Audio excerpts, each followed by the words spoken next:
saying that like because I mean, regardless, I don't think Biden and Kamala had the same platform. So I of course have to think about it when I was thinking about the I might be too far gone. Yeah. Kamala was the vice president, right? I think so. She was, but she's very Biden. Wait, Biden was Obama's vice president, right?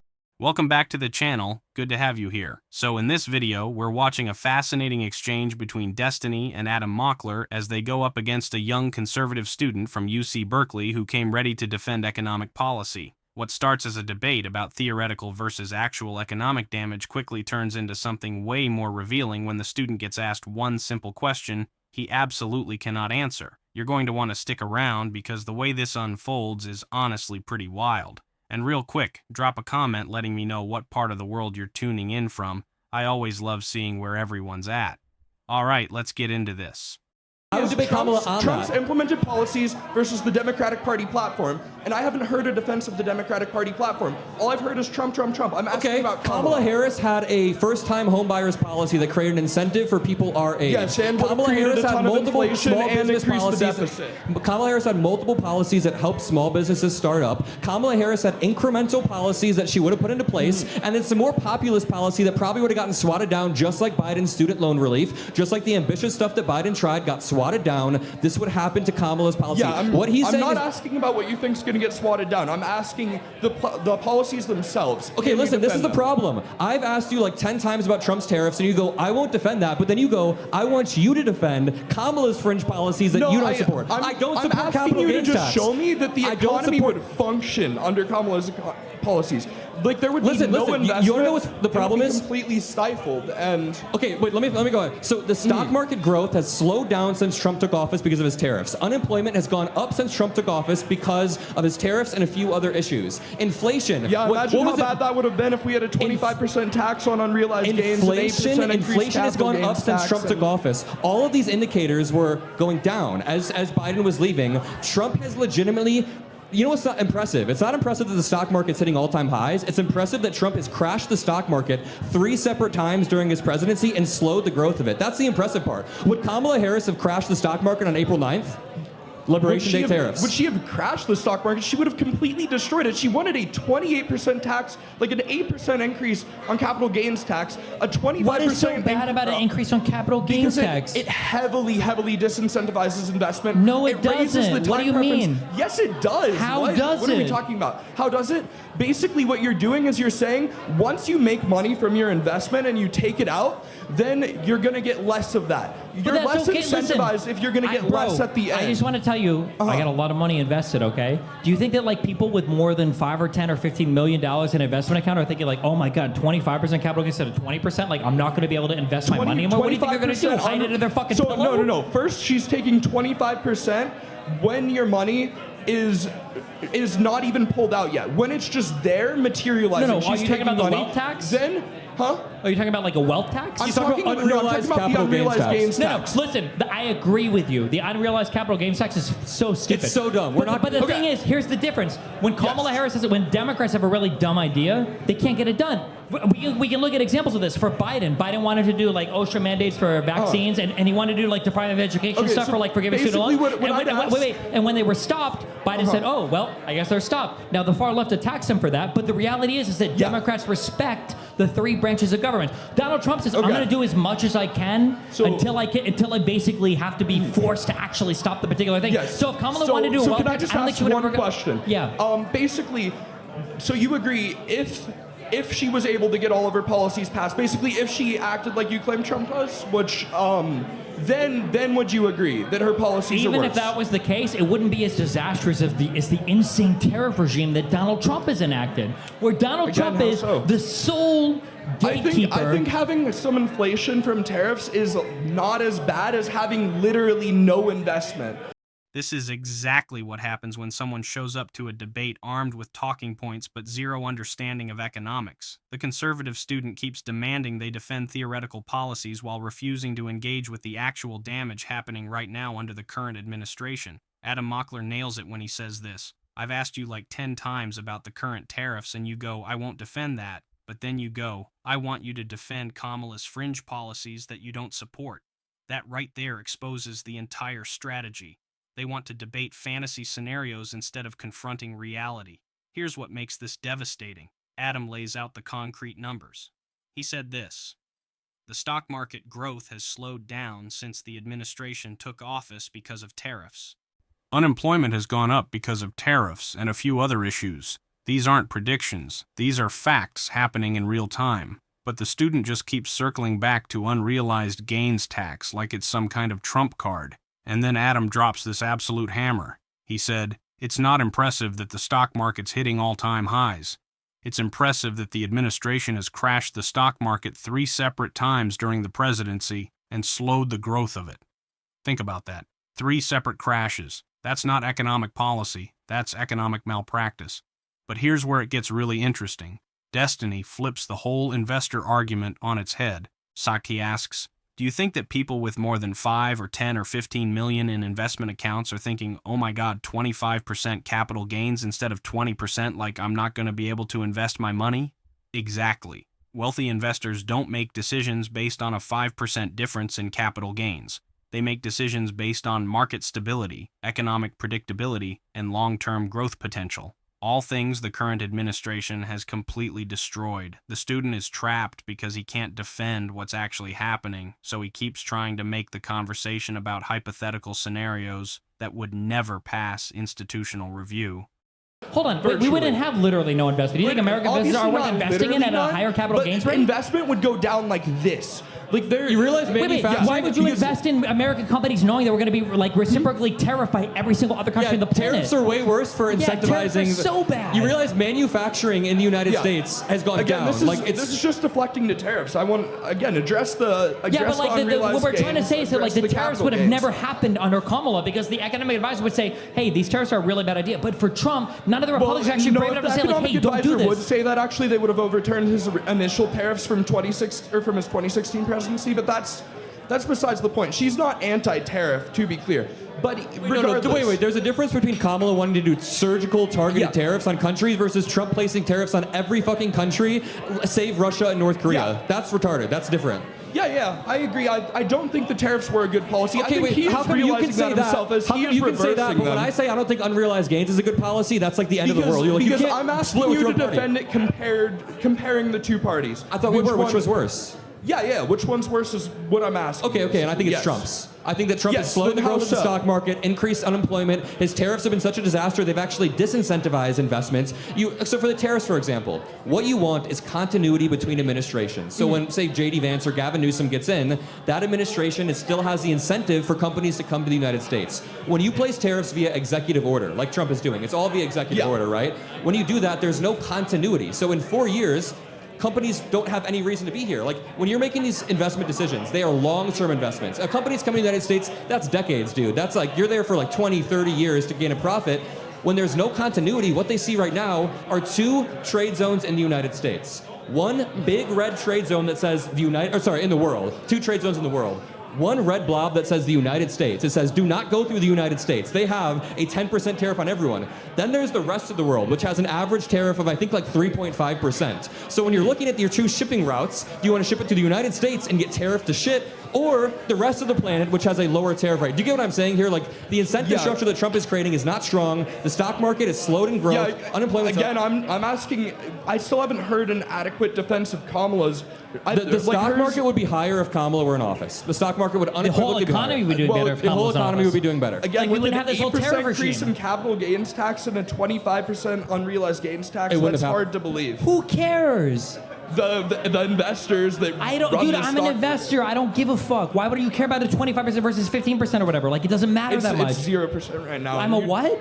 You'd literally just wait. What do you think I would do with my money otherwise if it was 25% versus 15%? Versus 0% unrealized gains tax? Wait. Oh, unrealized? The unrealized shit would have never passed. Unrealized is so dumb, dude. I hate unrealized tax. Okay, so I think we agree on the unrealized gains.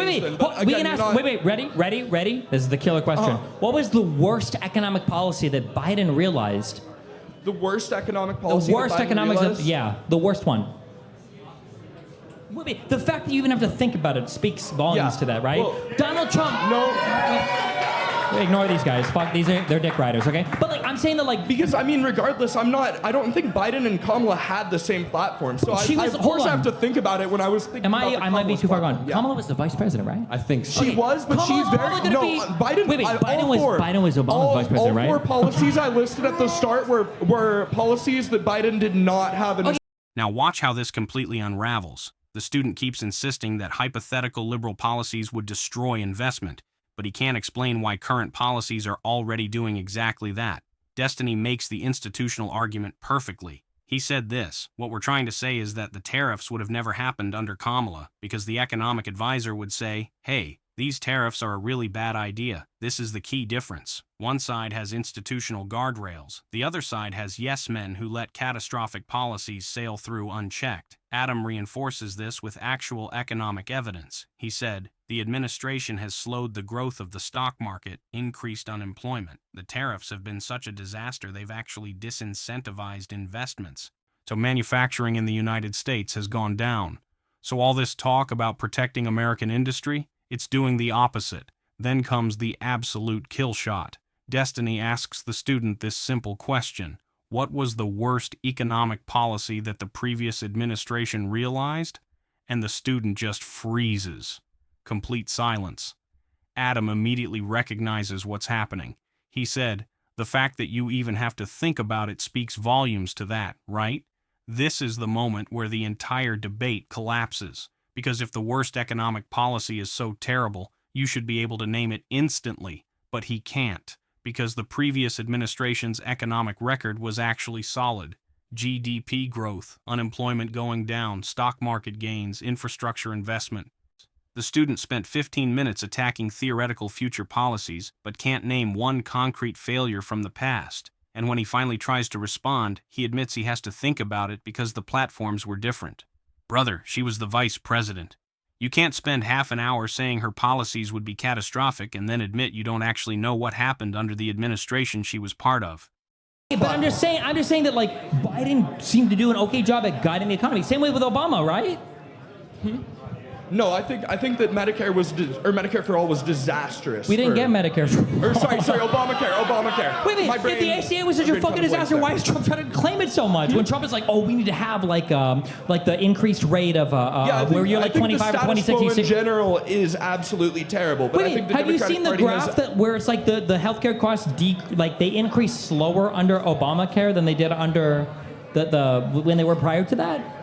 Wait, what part of the ACA do you think is bad?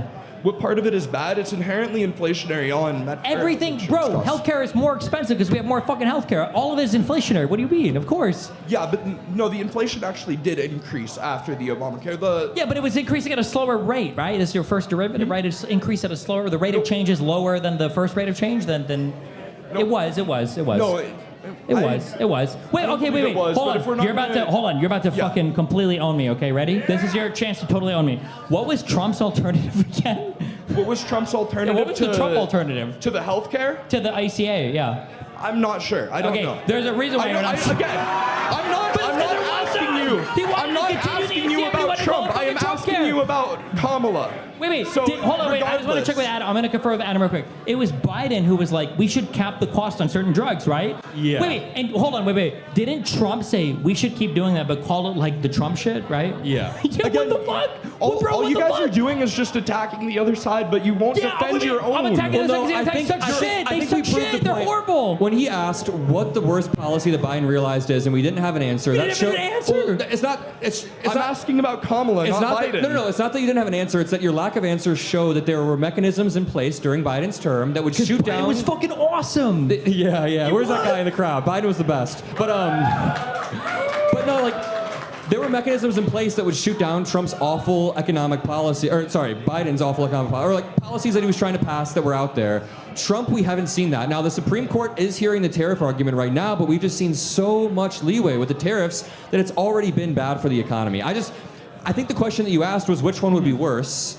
but then you keep trying to pin us down on Kamala and won't answer for any of Trump's. Can we say, what would Kamala Harris do that's as bad as the current tariff Again, shit? unrealized gains, 25%. She wouldn't have gotten that passed, though, right? Okay, so if your argument's hinging on that, that's fine. I'm asking our if argument it is were that Democrats passed. follow rule of law. Yes, that is the argument. That's kind of been the whole fucking deal with the Trump admin. Okay, yeah. so you agree then? It's just you only agree that it would have been better because it wouldn't have passed. Yes. There are guardrails. Okay, fair. I think You that agree we that it would have then. passed, right? You agree that it would have passed, right? I don't necessarily think it would. I'm asking you to defend your party's platform. No. He's not saying that it would be better because it wouldn't have passed. Yeah. He's saying that there were actual guardrails and mechanisms in place that the Democrats respected that Republicans clearly don't respect. Not The student tries to pivot to healthcare to save himself, and it somehow gets worse. He attacks the Affordable Care Act, so Destiny gives him the opening. He said, "This is your chance to totally own me." What was the alternative again? What was the alternative to the healthcare to the ACA? And the student responds with this: "Yeah, I'm not sure. I don't know. I don't know." You just spent breath attacking healthcare policy, and you don't know what the proposed replacement was? For years, we heard about repeal and replace. They controlled all three branches of government, and they produced nothing because there was no alternative. They wanted to tear down a system that gave millions of people healthcare access and had no plan to replace it. This is a pattern. Attack liberal policy as disastrous. Refuse to defend conservative policy. So claim both sides are equally bad. It's intellectually bankrupt. The student gets frustrated and says this: "All you guys are doing is just attacking the other side, but you won't defend your own." But that's exactly what just happened in reverse. They defended the previous administration's economic record by pointing out you literally couldn't name a single major failure. Meanwhile, the current administration has verifiable crashes, unemployment increases, and tariff disasters that even the student admits he won't defend. Here's what this debate really exposes. It's not about policy differences, it's about institutional respect versus authoritarian impulse. Adam Mockler closes with the thesis statement. He said this: "There were actual guardrails and mechanisms in place that the Democrats respected that Republicans clearly don't respect." That is the core issue. One party proposes ambitious policies knowing they'll face scrutiny from advisors, from Congress, from courts, from the public. The other party implements catastrophic executive orders and dares anyone to stop them. One party respects the system, the other party treats it like an obstacle. When the student admits the only reason liberal policies wouldn't be worse is because they wouldn't actually pass those extreme proposals, he's accidentally making the liberal argument. Yes, exactly, because institutions matter, because checks and balances matter, because having economic advisors who can tell you no when you're about to crash the economy matters. That's not a weakness. That's literally how functional government is supposed to work. The fact that conservatives now see institutional guardrails as a bug instead of a feature tells you everything about how far the movement has fallen. So what do you guys think of this? Leave your thoughts down in the comments. Please like and subscribe, and I will see you in the next video.